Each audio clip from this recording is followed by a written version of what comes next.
ठीक, चालू कर दो। प्रश्न नंबर पहला है, प्रश्न 1, दर्पण कितने होते हैं? और एक प्रश्न इस तरीके से, दर्पण कितने प्रकार के होते हैं?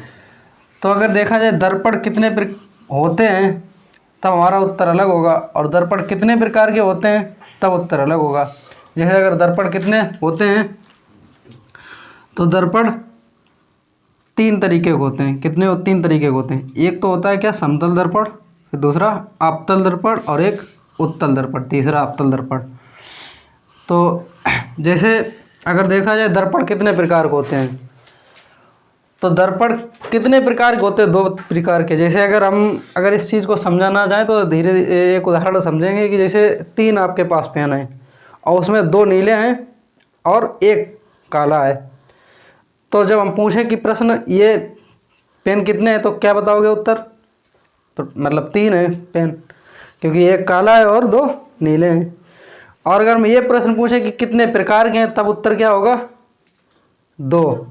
तब उत्तर यही दोगे कि 2 प्रकार के पेन है। ठीक इसी तरीके से दर्पण का एक तरीके से प्रश्न दर्पण के लगता है कि दर्पण कितने प्रकार के होते हैं, तो 2 प्रकार के। कौन कौन से? समतल दर्पण और गोलीय दर्पण।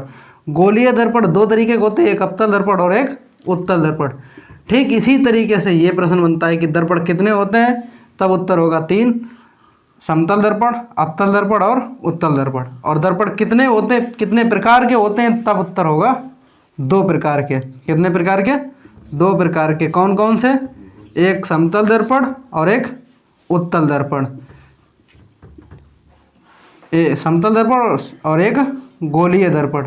गोलीय दर्पण। अरे थोड़ा बंद कर दो, का दिक्कत लिखाई नहीं के बाद फिर।